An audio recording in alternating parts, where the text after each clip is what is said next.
Hey, Mike here. I just wanted to let you know that you can listen to Dark Poutine early and ad-free on Amazon Music, included with Prime. You're about to listen to a historical episode of Dark Poutine. After episode 149, you will find Scott is no longer with the show. In an effort to maintain continuity and offer listeners as many episodes as possible, we are leaving the episodes in which he co-hosted intact. Thank you.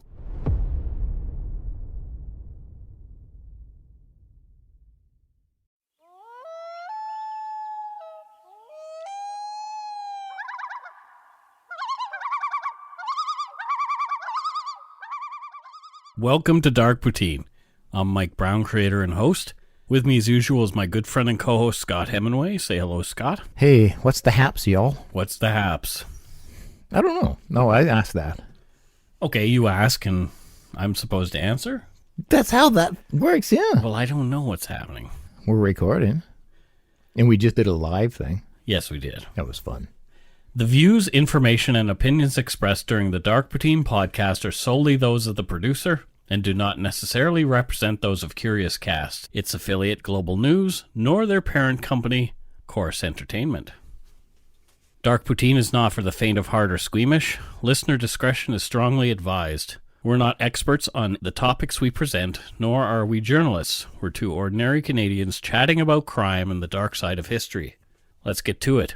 Put on your toque. Grab yourself a double-double and an Nanaimo bar. It's time to scarf down some Dark Poutine.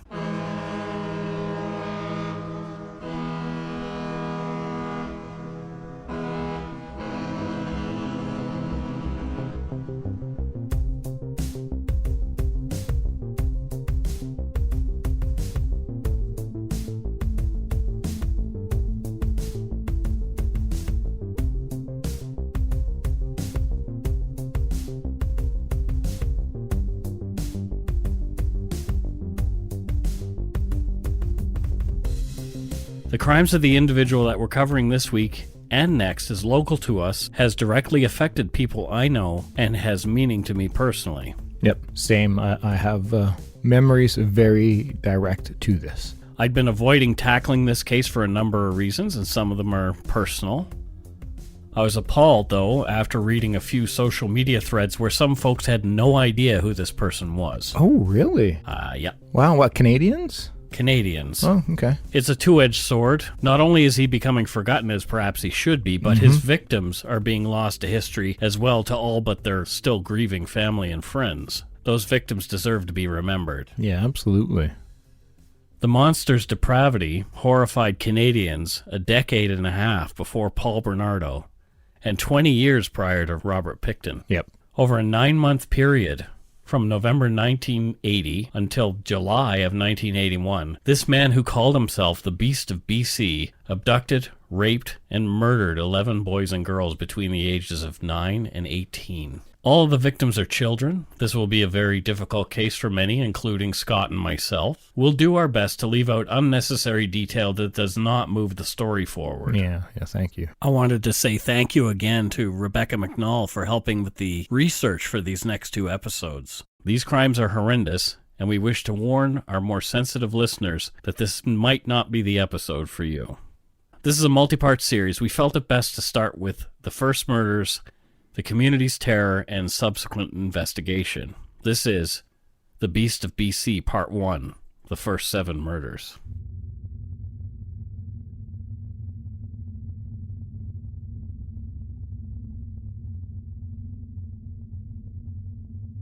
On the afternoon of November 17, 1980, 12-year-old dark-haired, blue-eyed tomboy Christine Weller was walking with a friend's bicycle along what was then called King George Highway. Christine was not overjoyed to be living in Surrey. She'd run away from home before, especially when her parents were drinking and fighting. Her parents were separated now. Christine, her dad, and grandmother were living in the low-rent Bonanza Motel along the highway temporarily. Christine's dad had promised her they'd move to an apartment soon. Christine had just walked with her dad to the Surrey Inn where he was going for a few drinks. He was still celebrating having turned 47 just a few days ago. Her dad, Richard, asked where she'd gotten her bike. She told him her friend Clive had loaned it to her. from the book Predator by Peter Worthington. Richard, Christine's dad, said, be careful with that boy. At the Surrey Inn, Richard Weller kissed his daughter and said he'd try not to be late, and to make sure that she rode straight home. Sure, Dad, Christine said, and began riding the bike in circles. It was close to 6 o'clock. Christine was making her way home when a man yelled at her from an open car window in the parking lot of the Surrey Animal Hospital, just across the street from the Surrey Village apartments. "Hey," the man yelled. "Do you know where the unemployment office is around here for hiring kids?" Christine rode over to the man, and after a brief conversation, she left Clive's bike leaning up against the animal hospital building and got into the front seat of the car. Christine was seen again at around 10 p.m. that evening by a security guard at the Surrey Village apartments in the very same car. She looked as though she were drunk or drugged. The man who was driving, a resident of the apartment complex, said, "It's okay, she's my niece." The guard bought the story and walked off. The man and the girl drove off. 2 and 2 would not be put together until much later on. When she did not come home that night, Christine's grandmother and father assumed she was with friends. Christine's family reported her as a possible runaway to authorities on November 19th, 2 days later. There were reports of Christine being seen around Surrey, but nothing conclusive. Even though Clive's dad made a stink about the missing girl and his son's bike, the police said they were treating the case as a low priority. Christine had been reported as a runaway after all, and she'd done it before. But Christine Weller had vanished.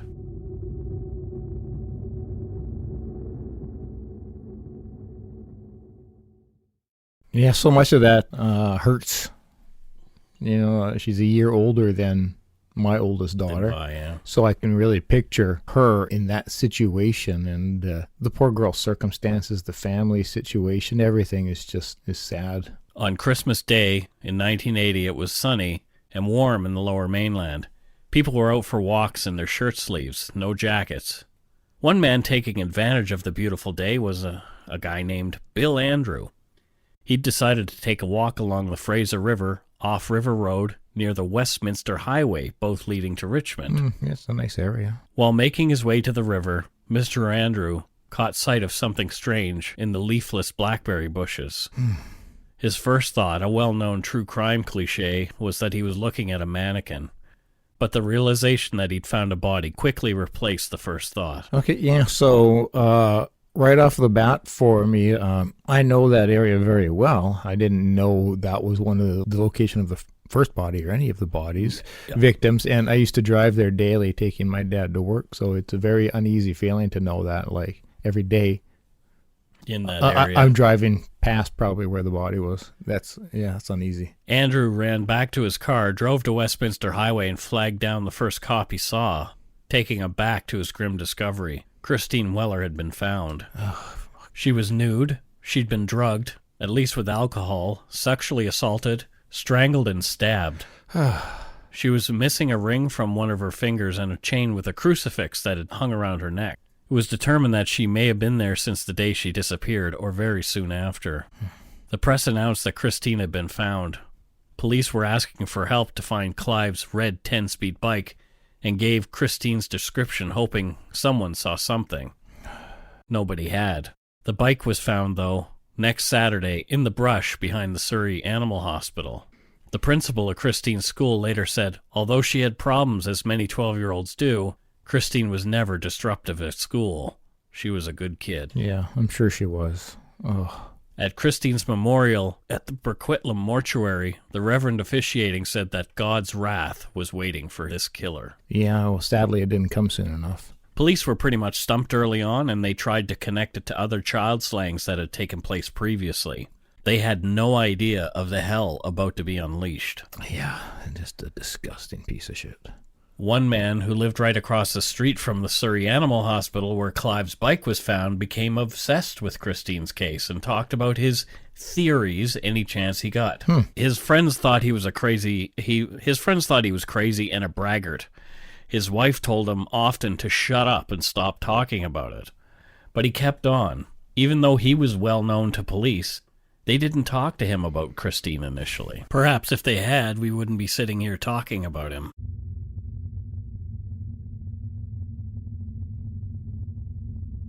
On April 16, 1981, 13-year-old, 100-pound, 5'1" Colleen Marion Daigneault was out enjoying the warm spring day with her skateboard. Colleen had been staying with her grandmother in Surrey as her parents were breaking up. She'd spent the night at a friend's place in Delta, 2 bus rides away. Colleen said she would be home at 4 o'clock that afternoon. She left her pal's place and was waiting at a bus stop in North Delta when a car pulled up asking her a question. "Do you know where the employment office is? I'm looking to hire kids at $10 an hour to wash windows." Colleen got into the car and it drove off. Colleen was assumed to be a runaway and was, again, a low-priority case for the police in the region, who were overwhelmed with 300 missing persons cases a month. Her family hoped for the best but knew something was wrong. This was not in Colleen's character. Colleen, a smart and conscientious girl who always did her homework, was never seen alive again. April 21st, 1981. 16-year-old Darren Todd Johnsrud was on Easter break. He'd come out from Saskatchewan to visit his mum and her new husband in Coquitlam. Darren was 5'5" tall and weighed 90 pounds and had shaggy, shoulder-length hair. He'd been in town only 2 days at this point. His plan was to get a feel for the place and come back permanently in the summer after finishing school back home in Regina. Darren was a bit rebellious and tended to hang with people his parents didn't like. On his way to the store to buy a pack of smokes, a car pulled up and Darren and the man began to chat. The man offered Darren a job at $10 an hour and a bottle of beer. Darren got into the car and it drove off, the two chatting away. Darren's mom and stepfather were worried to death when he hadn't shown up that night. He'd left at 11:30 in the morning. Where could Darren be? He didn't really know anyone in town as he'd only been there so briefly. Yeah, I'm struck by the age and innocence of all of these. And it's sad that seemingly the police immediately assume runaways. And I get that that's almost always the case, but we've seen it here specifically a number of times where there's a blindness to the connection of specific cases, and they don't want to admit that there's actually a predator around. Well, one missing in Surrey, one missing in Delta. That's not very far. No. That's not very far. You would think there would be some, but like I this mentioned, just happen? 300 people go missing in the region a month. I get that, but when you just found one of the missing kid, you found their body, and now another kid goes missing, I would hope that there would be a greater sense of urgency, like, oh, this is, okay, interesting. It's easy to sit back after the fact and comment on it. Yeah. I'm sure at that time, it's the emotion speaking, and it's frustrating when you see and hear these things. Yep. On May 2nd, 1981, near the small community of DeRoche, about 16 kilometers east of Mission, 2 men were out running their dogs in the forest.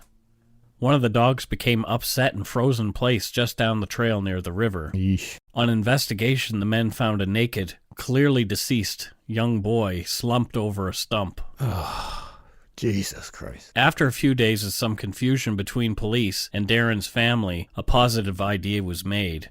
It was, in fact, Darren Johnsrud who had been found. Oh, I don't like hearing slumped over a stump. He'd been beaten to death with what appeared to be a hammer after being drugged and sexually assaulted. Due to the variance in age and gender, police had yet to make any connections between the 2 murders and Colleen Daigneault's disappearance. But one man knew that these 3 crimes were very much related. Mm-hmm.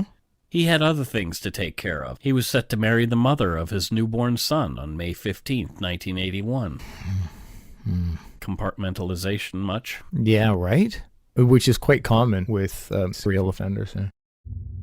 On May 19th, 1981, that's right, 4 days after his wedding, the monster was cruising for his next victim. Sandra Lynn Wolfsteiner, 16, a pretty brunette with hazel eyes, was living with her sister in Langley. Not having a car, Sandra hitchhiked when transit was inconvenient or non-existent. That day, Sandra was off to visit her boyfriend in Surrey. She wanted to drop in on him at the body shop where he worked and take him out to lunch in nearby Fraser Highway. First, she stopped off to see his mom for a little while. After visiting with his mother, at around 11:30 a.m., she made her way to the highway to hitchhike to the body shop just up the road. The boyfriend's mother saw Sandra get into a silver gray, two-door, medium-sized car with a man driving. Sandra, called Sandy by her friends, was late for lunch with her boyfriend, Keith. He was upset. He called her place that afternoon and was told she wasn't there. His mom told him that Sandy had left her place to come see him before noon, that she'd seen Sandy get into a car. Keith was worried. He called police and was told he'd have to wait 48 hours to make a missing persons report. As the days passed, police suspected if something had happened to Sandy, that Keith was involved. He agreed to and passed a polygraph test easily. Sandy was later placed on a missing persons list.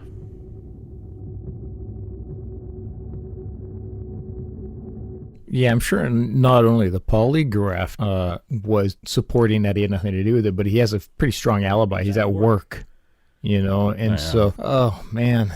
Again, it's so easy to sit back and criticize the police and everybody, but yeah, it's just emotional.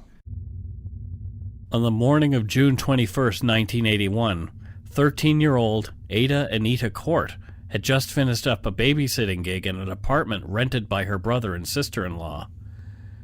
Ada loved the kids, and the kids loved her back. Some even called the kids Ada's babies.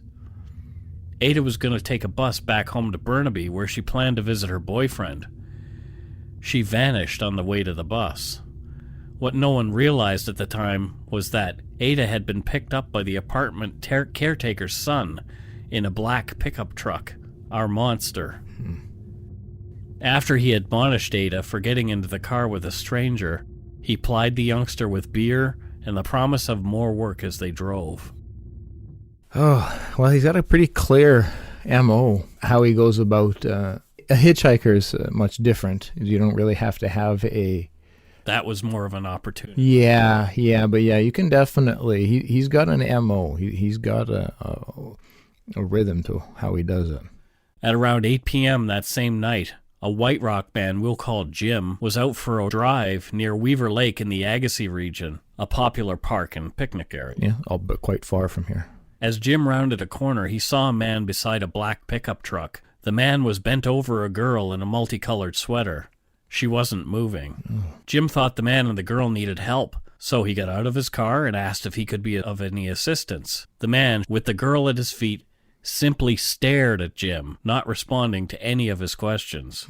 Yeah, that's suspicious. That's creepy. Yeah, everything about that is suspicious and creepy. Jim was scared and hopped back into his car thinking something was wrong, and he took off. Yeah, good call. The man got into the pickup truck and briefly gave chase. Oh, Jesus. But Jim, who knew the logging roads, managed to lose his pursuer after a few minutes. Holy shit. Jim was terrified, but he did not realize what he'd seen until months later when the news broke on TV.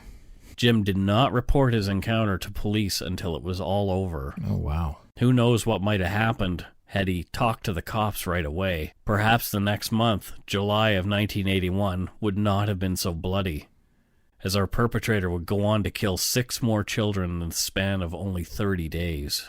I mean, my initial reaction to Jim is, what the hell, man? You should have got the plate and you should have done. But I can look now, that poor guy is probably fraught with guilt. Oh, for sure. I would be. Absolutely. And so I actually have a lot of empathy for that guy. You can't prepare for an experience like that. There are 3 things that you do. It's fight, flight, or freeze. Yeah. And I have done all 3 of those at various times in my life. And freeze is probably the most embarrassing one. Yeah. It's the one that affects your pride the most. And it's happened for me. Like when I saw my monster, I just froze. Yeah. I didn't call police. I didn't do anything. I could have called the cops, went into the school, got the license plate. But in moments of panic, we're not really rational. It's easy to sit on the sidelines and say, well, here's what I would have done, and here's bullshit. Yeah. Until you're in these situations. So poor Jim, and what he probably beat himself up for quite a long time, if not currently. But that's just, that's a shitty situation for him. A terrible situation to be put in. And then you realize, oh, holy crap, what was going on? Oh, yeah. Oh, my God. Oh, absolutely. Immense guilt, I'm sure. Yeah, for sure. And feeling like a chicken. So much like that would be a traumatic event. It's specifically after, or more so after everything comes out. Because, you're thinking like, shit, if I had just gone, if I had taken the plate, if I had done this, what could... But it's not the dude's fault. You can't be ready for something like that. No. And with that, we'll take a bit of a break. If you're looking for a smoking gun, I can absolutely guarantee you will not find it. In October 2001, a series of letters filled with a deadly powder called anthrax were dropped into the U.S. mail system. What started as an unprecedented case turned into an unsettling mystery. Who sent these deadly letters, and why? From Campside Media and Sony Music Entertainment, I'm Josh Dean, and this is Cover Up Season 4, The Anthrax Threat, available now.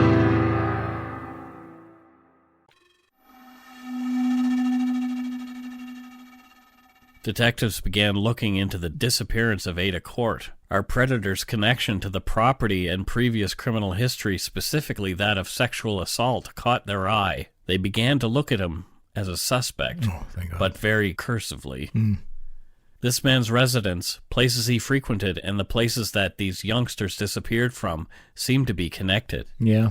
As geographic profile was in its infancy, connections were not as obvious as they may have been had these crimes happened today. Oh, yeah. Profiling in general has really, from the early 80s, that was just kind of the inception. So. And we're talking about geographic profiling which is Kim Rossmo from the Vancouver Police Department, is essentially the world expert on geographic profiling and helped to catch Robert Pickton. Something I didn't give a lot of credence to early on when hearing about it, but so much about it is that makes absolute sense. Typically, sharks tend to hunt where they're comfortable. Well, that's what we were talking about with Michael Donaghy in the last episode, where my theory, I think the person's probably local because of exactly stuff like that. Yeah. On July 2nd, 1981, he struck again. This time, he took his youngest victim. Simon Partington, 9, lived at 13141 96th Avenue in Cedar Hills neighborhood of Surrey. Angelic-looking Simon was blonde, blue-eyed, dressed in a blue t-shirt and blue jeans, and he was wearing blue suede shoes. He was slightly built, at 4 foot 2 inches tall and only 80 pounds. After scarfing down a big bowl of cereal, he grabbed his Snoopy book. He tossed it into the basket of his bike and rode off to a friend's place just blocks away at 9555 128th Street. Simon never arrived at his friend's place. Within a few hours, Simon was reported missing. He had not done his paper route that afternoon. A massive search, which grew to 200 volunteers, searched Surrey looking for the boy. As Simon was only 9, it was tough to dismiss him as a runaway. Foul play was suspected very early on. He disappeared only blocks from where Christine Weller had vanished in November in the previous year. The police, the media, and the public began to wonder out loud if these cases could be connected. Could there be a serial killer stalking the children in the Lower Mainland? There was no sign of Simon. From an article I read on the now-defunct Crime Library website, one of Simon's school projects was a story he wrote called The Hungry Tiger and the Gullible Duck. The search was scaled down after 6 days. 9-year-old Simon had vanished. Yeah, so a lot of the geography around these cases I wasn't aware of, and so he lived at 131 and 96th. Not that long ago, like 20 years ago or so, I lived at 128th and 96th. So, like, literally. Right there. Yeah, right there. Like, geez, wow. Yeah, it's our neighborhood we're talking about here. Yeah. Wow. Our killer, unmoved by the heat being turned up with the press coverage and the public interest in the disappearances, was on the hunt again. Only a day after Simon's disappearance, he approached two girls, 16-year-old Sandra Docker and her friend Rose Smythe, in an arcade at Lougheed Mall on North Road in Burnaby. Yeah, it was a popular mall for me. I used to go there all the time. He asked them if they wanted jobs cleaning carpets. The girls got into the silver Pinto that he was driving, and they drove around the block to Cameron Street, where a building had construction signs on it. The trio made a plan to connect the next Monday, July 6, 1981. They would clean the carpets in this building. They drank a beer with the man to celebrate in his car before he drove them back to the mall. On July 6, as agreed, the monster picked up the pair at Lougheed Mall. Holy shit. He said he wanted coffee, and they drove to Nuffy's Donuts in nearby New West. Yeah, I know exactly where. He told the girls the construction crew was not ready for them yet. The man said he only had enough work for one of them, and he chose Sandra. Rose was dropped off at Electrofun, the arcade at the mall. Sandra was a little concerned about being alone with the strange man, but decided to go along anyway. They made a stop at an apartment complex in Coquitlam, where the man presented Sandra with a bottle of whiskey. Jeez. They drove downtown to a photo store and then back out to Surrey, where the man exchanged the silver Pinto for a green Granada at a car lot. Oh, okay. As he drank, the man got grumpier. Sandra did not want any more booze, but he forced it on her angrily. She was becoming afraid of him, so she gave in and drank more. She was feeling sick and quite drunk from the booze. Yeah. He drove to a secluded location near Guildford in Surrey and Park. He said, "This is my newest job site," and quickly crawled into the back seat and began to sexually assault Sandra Docker. She fought and resisted the man, who grew frustrated that he was unable to get what he wanted. From the book, Where Shadows Linger by W. Leslie Holmes and Bruce Northrup. "You're fired," he snarled at her. He drove her back to Electrofun, the arcade, and ordered, "Get out." After exiting the Granada, Docker flagged down an approaching RCMP vehicle. "The driver of that green car just tried to rape me," she told Constable Smith. Docker sat in the police vehicle while Smith broadcast, "Burnaby all cars, green Ford Granada, BC license JBH616, departing Lougheed Mall.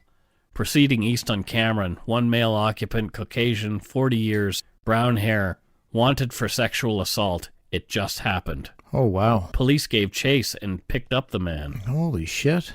As he was known to do, he talked and talked endlessly in the interrogation room, but never about what had happened, unless to deny it and emphatically or say the girl was into it at first. He reminded police that he'd helped them get a child rapist convicted, as he'd been a jailhouse snitch for them in the past. He felt they owed him. Interesting. As Sandra Docker's credibility was being questioned, there were no other witnesses, and she had been very drunk at the time of the alleged attack. The Crown didn't feel comfortable charging our monster with the sexual assault at the time, but charges could be brought at any time later. More investigation was needed. Our monster was charged with drunk driving and released on a promise to appear. Oh, God. Again, frustration, knowing what slipped through the fingers, but not a fault of anybody. It's just how well of a manipulator this individual is. Well, even though they had to let him go, both Darren Johnsrud and Ada Court had disappeared very close to where this guy's folks lived and where he now had an apartment in Coquitlam. Sandra Docker had been picked up very near the others as well. So they began to suspect that this guy was responsible for at least those two, but it could take time and work to prove. Yeah. I would imagine lots of trying to gather evidence, trying to just follow the guy, see where he ends up going, see what he does, dig on, get more info on him. Well, they were digging for more info, but they certainly weren't following him yet. No, really, eh? No. On July 9th, 1981, just a day after getting away with attempted rape, our shark was out cruising again. This time, he had an 18-year-old male in the car with him. He did this often. It was easier to pick up young people this way. The young passenger's name was Randy Ludlow. He would later give his account of the movements of the predator that night, as well as the final hours of our monster's seventh murder victim, Judy Kozma, 14, a part-time McDonald's cashier. Ludlow said between 11 and noon on July 9th, he and our monster were driving toward downtown New West. The predator spotted a girl leaving the phone booth on Columbia Street in front of Royal Columbian Hospital. He obviously knew her because he waved to her. She smiled and seemed to be happy to see him. He pulled over. She came across the street and talked with him. Judy was on her way to a job interview in a Wendy's in Richmond. Her current gig was not enough for her. She was offered a lift, which she accepted and got into the car. They drank beer in the car on the way to Richmond, and they got there hours before Judy's job interview, so they stopped at Richmond Inn liquor store to buy more booze. Randy was tasked with getting the booze. Our creep gave Randy a fistful of cash meant to impress Judy, and Randy went inside. When Randy came back out with the drinks, Judy was in the front passenger seat and the two were chatting. The shark was offering Judy a job cleaning carpets for him. She didn't need a job at Wendy's or the one at Mickey D's anymore. Wendy said she had to think about it. Killing time, they kept driving around. The man and Randy kept feeding Judy booze. Judy was concerned she was going to be drunk. She wanted to go to her job interview.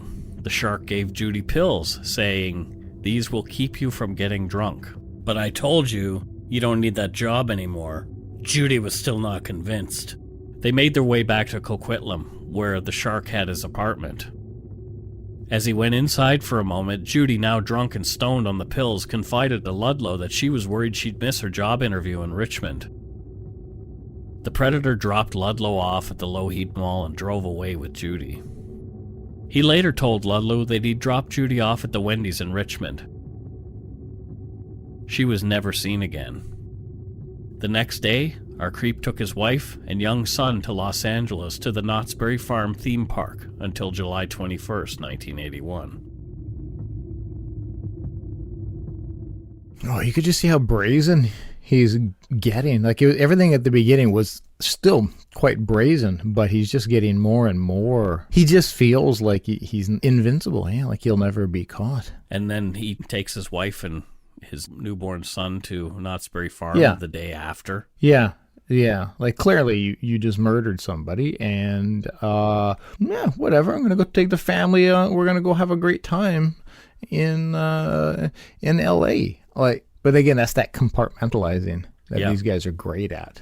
On July 15, 1981, the police met in Burnaby to discuss the case of the missing Lower Mainland children. From where shadows linger, the meeting proceeded with about 24 police investigators present. Vancouver Police, New Westminster Police, RCMP members from Burnaby, Surrey, Coquitlam, Richmond, Squamish, and Vancouver headquarters, Serious Crime Section were in attendance. Here's some audio from the day of that meeting, exclusively from BCTV. 9-year-old Simon Partington went missing from his 96th Avenue home in Surrey, July 2nd. His small bike was found later, but there was no trace of the youngster. Simon's parents have offered a $5,000 reward for any information leading to his whereabouts, and police and neighbors scoured the community for any clues, but the investigation has hit a dead end. In Burnaby, police are shaking their heads about the disappearance of 13-year-old Ada Court. There hasn't been a trace of the young lady since June 21st, when she left this apartment building at 550 Cottonwood in Coquitlam. She had just finished babysitting for her sister-in-law and may have jumped aboard a bus about 12:45 that afternoon. She had told her boyfriend 2 hours earlier that she would meet him. Ada Court never showed up, and police say there is nothing to indicate she would run away. She's had no history of this, no indication from family or friends, nothing in her background to indicate this type of behavior. It's certainly different. No indication or rationale as to why she would leave. Nothing from friends or families to indicate any troubles. It's just exactly that, up and left, just disappeared. Strangely enough, just a block away from where Ada Court disappeared in Coquitlam, at the corner of Smith near Clark Road, another youngster disappeared exactly 2 months earlier. He had left his mother's home shortly before noon to go for a package of cigarettes. 16-year-old Darrell Todd Johnstrud never returned. A week and a half later, his beaten body was found 10 miles west of Mission. This investigation, like the others, has also hit a dead end, and police are asking the public for assistance. Police are frustrated by the lack of clues, so investigators from all Lower Mainland departments, from Squamish to Mission, got together today to share their knowledge and experience and see if they can crack the Partington case and that of 13-year-old Ada Court. There hasn't been a sign of Ada since June 21st, after she finished babysitting at a relative's home on Cottonwood in Coquitlam. Still, police say there's no indication the cases are related. This is more of a brainstorming session to see what you can come up with. That's correct. What we're doing is just sitting down and like I say, comparing notes, and hopefully we'll come up with something. They were there to coordinate their findings with other departments. What the police didn't tell the reporters that day was that one man had jumped to the top of the RCMP's suspect list. I would imagine you don't let that out for sure. Right. They wanted to get a feeling of this man as a viable suspect and determine whether he was potentially their man or if they could rule him out. This man's name? Clifford Robert Olson Jr., formerly of Surrey, BC, and now living in Coquitlam. Olson was born on January 1st, 1940. He stood 5'7" tall, weighed 175 pounds, had brown hair and brown eyes. He was a career criminal who'd spent only 4 of his adult years outside of prison. Yeah, for those who are older, such as us, you couldn't grow up here and not have that name haunt you. Yeah. Yeah, it was a name that always gave you chills. Nobody but the police knew it, though, at this point. Oh, yeah, absolutely. Yeah. Some of the police officers who dealt with him over the years felt that there was something not quite right with Clifford. He seemed empty. Interesting way to categorize him. He'd been looked at for the Christine Weller murder, although very cursively. He lived right across the street from the scene of the abduction at the time. He was the guy who couldn't stop talking about it. The one whose wife had to tell him to shut up. However, Richmond RCMP had ignored him mainly because they thought that they had better suspects out there. Squamish RCMP mentioned that Olson had raped a 16-year-old girl in their district in January of 1981, but the charges had been stayed. Wow. Surrey investigators brought up the reported rape charge for his attack on Sandra Docker. Again, here's this pattern. Vancouver serious crime investigators on behalf of Mission and Agassiz identified Olson as a suspect in the Darren Johnsrud homicide, but were not able to say definitively he was their guy. Yep. They all agreed that these things together, Olson's recent history, including his access and proximity of the residences to crime scenes, was way too much to ignore. Yeah, and it's interesting, the change in time and technology, because they could have easily tried to find some discarded DNA from him, and It didn't exist at the time. Yeah. It's just it's crazy how technology has changed. Burnaby RCMP would be tasked to keep an eye on Olson using their surveillance unit, Special O Section. But where was he now? They couldn't seem to find their prime suspect. I don't know. One investigator pretending to be an insurance agent visited Clifford's folks who lived nearby his residence at Coquitlam. They told undercover officer that Clifford, his wife Joan, and young son Clifford III were in the U.S. vacationing. Can you imagine be saddled with that name? I have a funny feeling Clifford Olson III has... I would suspect so, although, that poor child. Yeah. Yep. That must not have been a comfortable life. No. Growing up in the shadow of, Cops would catch up with Clifford on his return to Canada, or so they thought. However, Clifford was not done. 2 days after returning from his family vacation on July 23rd, 1981, Clifford Olson would continue his killing spree, murdering at an alarming rate. Over the next 7 days, 4 more children would die at the hands of this monster. Yeah, you can just see how much things are escalating in his mind and in his life. Like, he's much more, again, brazen with everything, but also the expediency of his crimes are crazy. Well, this is where we'll call it quits for this week on Clifford Olson, and we'll pick it up next week with episode 58, The Beast of BC Part 2, Hell Week and Aftermath. Yeah, great title. Before we get into our Patreon shoutouts, we want to ask you folks for some help. Help us. You just help us. Wasabi? What's that mean? Oh, there was number one, we really need to lighten it up a bit after talking about Clifford Olson. We need to lighten this up just a little bit because holy crap. Oh my goodness. So yeah, Wasabi was a viral video earlier this year, well I guess last year, of just like some kids, some little girls, probably like 3, and her mom, she's like, mom's having wasabi, and they're like, wasabi? And so the mom gives her a little lick of it. Oh, no. And the kid just is like staring at the camera, and you could just see her face kind of like tense up, and she's like, the strongest thing she's ever had in her mouth. It's just like this, it's like 30 seconds of just silence, and then you hear, help me. Poor kid. It was hilarious though. So yeah. We're asking you for help. And what we want help with is after part 2 of The Beast of BC, we want to finally do our Canadian primer and Q&A episode. Yes. It's time that we take an episode and teach you folks maybe about some Canadian slang, answer some of your questions, and make a glossary of things that we talk about. I mean, some of the questions we get all the time is, what is an Nanaimo bar? What's a toque? Yep. Get that over and over again. What's a toque? Why do we call our group on Facebook the Yumber Yard? Yep. Why do you pick on Scott so much? Because I enjoy it. Because he loves the attention. They answered already. But what we would like to do is we would like to not only just take questions via email, darkpoutinepodcast@gmail.com, but we have a phone number that you can call, and we will get a voicemail from you that we can use in the show. We'd like to gather as many interesting voicemails as we possibly can. You can be funny. Yep, please. But please ask us a question that we potentially will be able to answer, because, and related to the show, please. I'm curious as to what questions you are expecting that aren't related to the show. Well, I don't know.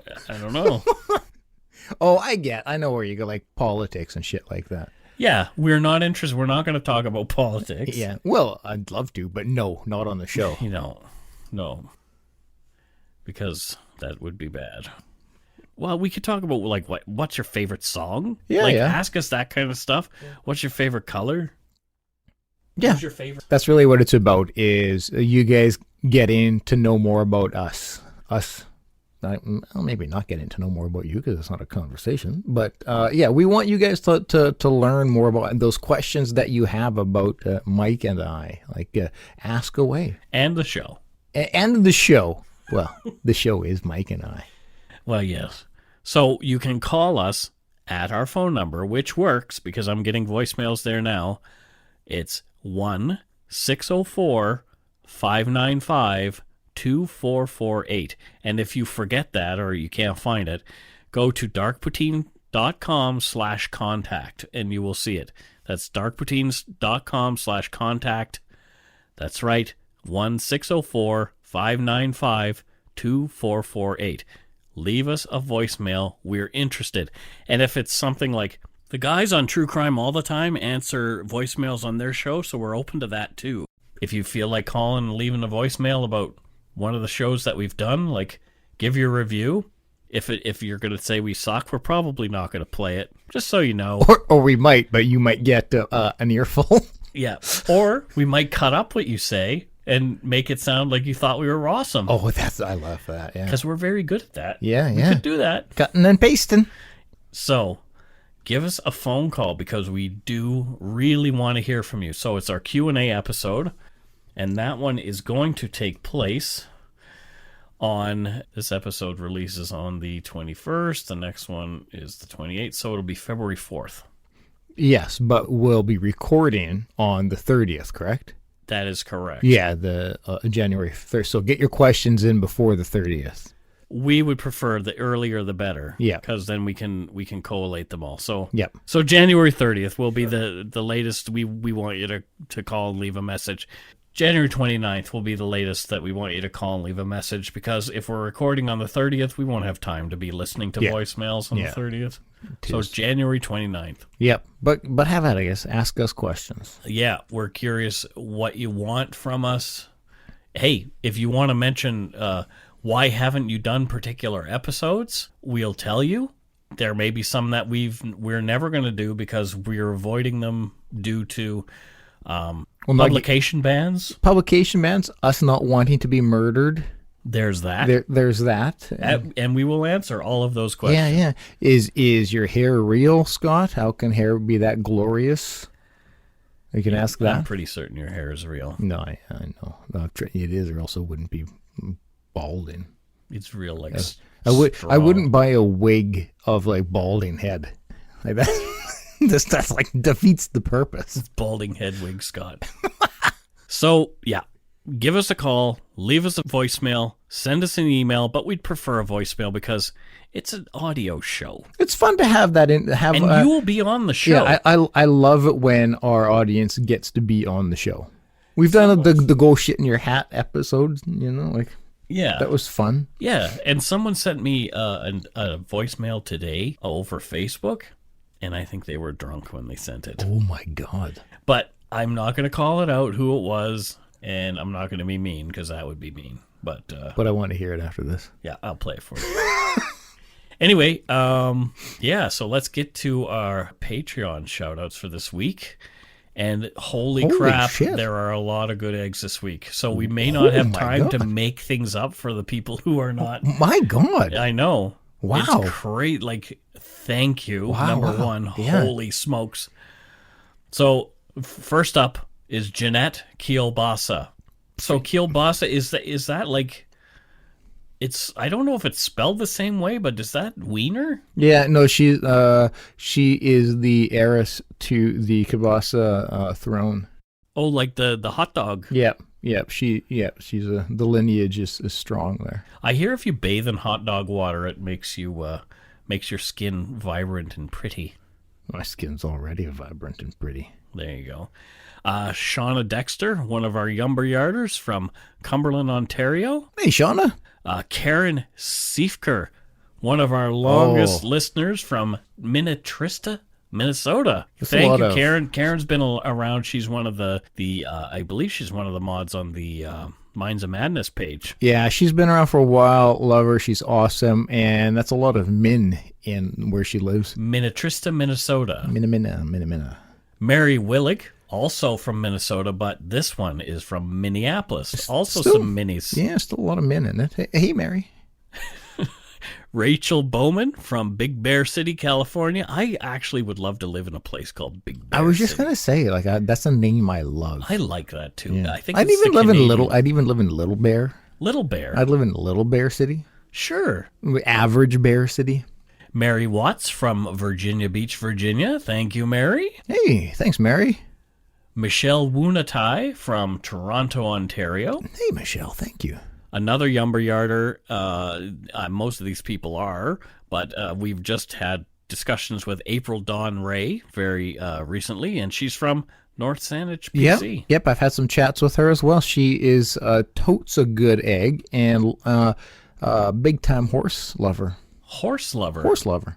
Well, how about them apples? Yeah, well, horses. Well done, Mike. Well done. It is just as though that was meant to be. It really is. I didn't write it either. It just came out. No, that just happened. That was magic. Just happened. It's what we call a happy accident. You're welcome, April. Holly Pagnosan Conovery from East Atlantic Beach, New York. Hey. Welcome, Holly, and thank you. And I'm just going to stick with the first name, Holly. Yeah, you leave all the mistakes to me. That's what I do. Bonnie Lee, our friend from the podcast Writing About Crime in Winnipeg. Thanks, Bonnie. She was joined us for our live chat there. Yeah. She's been on the Yumber Yard for quite a while as well. Also a very good egg. Great egg. Writing About Crime is her podcast. Yes. Just so you know. Writing About Crime. Devin Holdsworth from Vancouver, BC. Vancouver. What, Devin? Exactly. Jennifer Anglace from parts unknown, I guess. So Yep. she. But literally, the city's called Parts Unknown. But that's the True Crime Garage guys use that, parts unknown. So perhaps out in the Canadian wilds, in the wilds of Canada. I think so. Jennifer. And then Casey Jane, also. Yep. From the wilds of the outside the lumber yard somewhere. Yeah, well, the wilds of Bar Harbor, Maine. I was just going to say that. Yeah, Okay, yeah, it was exactly. Maine last week. Well, it's a popular place, man. Oh, yeah, it's not our fault. Angela Shiplaw from Buffalo Grove, Illinois. Oh, hi, Angela. David Dunham from Medicine Hat, Alberta. Wow, David, that's. I'm glad that your hat has medicine and not shit. You in know it. what? Now, I think that Medicine Hat was named by Indigenous folks. Mm-hmm. I think. I don't know for sure because I haven't looked it up. But I Yeah, drove through Medicine Hat. So have I. Yeah. When I was coming back from Nova Scotia, I drove through Medicine Hat. And I think it was there that I stopped for breakfast. And I do believe that's where my credit card was compromised in Medicine Hat, Alberta. I think it was at the gas station because one of the pumps wouldn't work. You know? And then I drove around to the next pump. It worked. And then 2 days later, my card was not working. Yep. But if you had like city naming powers, it would be go shit in your hat, BC. Sure. But I like Medicine Hat. Sure. Trevor Linden. Trevor Linden's from Medicine Hat. If you don't know who he is, Google him. He's a god. Brett Swinson is from Chicago, Illinois. Hey, Brett. Nicole Hansen, she's from Sedona, Arizona, and there's lots of UFO sightings in Sedona. One of the hubs. We are actually going to do a UFO episode or two coming up this year. From a UFO, we're going to do it. Yeah. Scott lives in a UFO. In my mind, yeah. Kenzie Duzick from Edmonton, Alberta. Hey, Kenzie. Rebecca Ripley from Baltimore, Maryland. Hey, Rebecca. Sarah Johnson from Elsewhere. Elsewhere, Dakota. And I think she perhaps might be an embalmer by trade. No, not even might be. She is. Oh, you know this for sure. Yeah, no, I grew up with her. Oh, yeah. Interesting. Yeah, we've known each other 44 of my 45 years. Oh, well, there you go. Yeah, she's good people. Welcome, Sarah. Thank you. Yes, Sarah. Kyle Kruger from Irwin, Pennsylvania. Just the dopest name. And Karine Connolly, also from Irwin, Pennsylvania. I wonder, and they both pledged around the same time. I wonder if they were in the same room at the same time, both pledging. I sense a conspiracy. If you don't know each other, get to know each other. Kyle, meet Karine. Yeah. Karine, meet Kyle. Yeah. You're both from Irwin, Pennsylvania. Yeah. Look at this. We are even love doctors. Well, I always have been. How about them apples? Horses eat apples. Gina Avignoni from Henderson, Nevada, also known for its UFO sighting. And Nevada's quite the hotbed of UFOs. Yvonne Byrne. Oh, hi, Yvonne. I don't know where she's from. She's from Byrne, Alberta. Oh, fantastic. Yeah, I heard that it's named after her. Good. Yep. Marshall Phillips from Raleigh, North Carolina. Hey, Marshall. Tobacco farms in Raleigh, I believe. Sure. Jasmine Fisher. Unknown. Yep, no, I know. Where is she from? Well, she's actually married to Fisher Stevens, but it's weird because like she took on his first name, not his last name. Who is Fisher Stevens? He's an actor. You might remember movies such as Short Circuit. Is he the guy who pretends to have the bad East Indian accent? Yes, he is. But he was also in Lost for a bit. Yeah. But anyways, that's she married him. Danielle Dole. I'm sure she sells pineapples. She does. Yep, Dole, and related to Bob. There you go. Yep. My name is Bob Dole. Yep. You gotta shake your hand with the pencil in it. Yep. Sherry Archibald. Yep. Not where she's from, but not bald. Lots of hair. Exactly. Thus the conundrum of the name. Alexis Williamson. Yep, Alexis. Yep. She's on fire. Oh, fair enough. Yep. She's been put out though, so it's all good. That's good. Yeah. I'm worried. Yeah, I was worried that no, Alexis I didn't mean would to remain on fire. I didn't mean to give you the vapors, Mike. Thanks so much to our patrons. Wow. Yes. Holy crap. Past and present, for your pledges. We really appreciate your support of the show. Oh my God, do we ever? If you have not done so yet, be one of the cool kids and sign up for patreon.com/darkpoutine. You can give us $1 a month or $50,000 and we'll come do it at your house. Yep. Yeah, that offer is still for those new listeners who haven't heard will you give us 50 G's and we'll fly out and do a show from your house, preferably in front of a fireplace on a bearskin rug. On a bearskin rug. No, we're not saying... It could be not real bear. Okay, yeah. Yeah. If you're a PETA member, don't come after us. The bear died, and willed his skin to somebody. Yeah, or it can be, fake fur, fake bear, whatever. Fun fur. Whatever. Hell, just make it a carpet. I don't care. There you go. For a one-time support, you can send us some donut money via PayPal at darkpoutinepodcast@gmail.com. We did get some more donut money this week. Katie Moore sent some more. I see what you did there. I guess with a name like Moore, even though not spelled the same. Yeah. No, well done, Mike. Thank you, well Katie. Done. Comedy. Yeah, thank you so much, Katie. Allison Murphy also sent us an infusion. Oh, I don't know. I feel like did she inject us with something? Cash. Oh, thank you, Allison. Thank you. Check out our website, www.darkpoutine.com, for show notes and for other cool stuff. Please follow us on Facebook, Twitter, and Instagram. Just search for Dark Poutine and tell your friends about us. Especially fun, as you know, well over 2,000 people now, is our active Facebook group, The Yumber Yard. Where you can yumber all the yards you want. And you'll see us in there a lot. So if Scott's working, I'm in there. If I'm working, which I never do, except on this podcast, then you'll see me there. I end up there when I'm distracted. So like 95% of the day. Yeah, like a crow. Yeah. Look, it's shiny. Yeah. You can subscribe to us on your favorite podcatcher like iTunes Podcast, Google Play, Stitcher, TuneIn, Spotify, or wherever you get your on-demand audio. I actually recommend playing us on all of those at the same time. That would do wonders for our numbers, and I hope that's not what's happening. Well, I don't care to do that. Next week, we'll be back for the part 2 of The Beast of BC.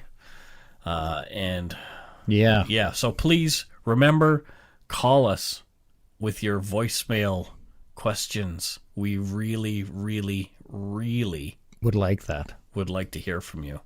And the number again, 604-595-2448.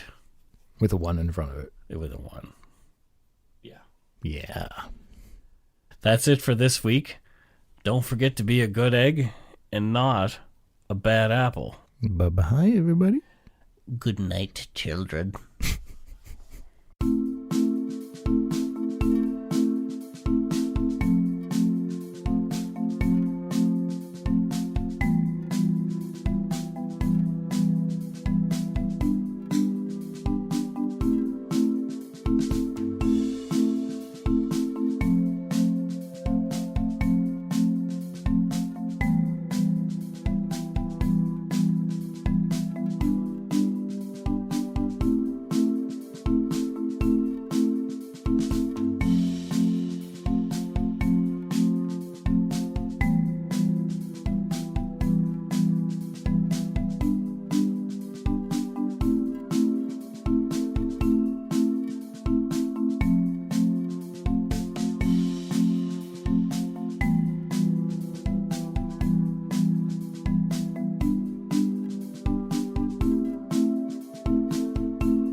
Hi, it's Shauna, and I might be a bad parent because my kids think French fries are vegetables. Hey, it's Ryan, and I might be a bad parent because I went out for wings when my wife was in the hospital after giving birth. Johnny here. I might be a bad parent because in my house, the tooth fairy gives pocket change. But we're not alone. Len emailed us and said his 6-year-old daughter's Tarzan moment going from love seat to lazy boy by curtains made him more proud than any dance recital. And Andy left his 2-year-old at the rink. All right, guys, I'm sure we're not alone. Like Andy's kid.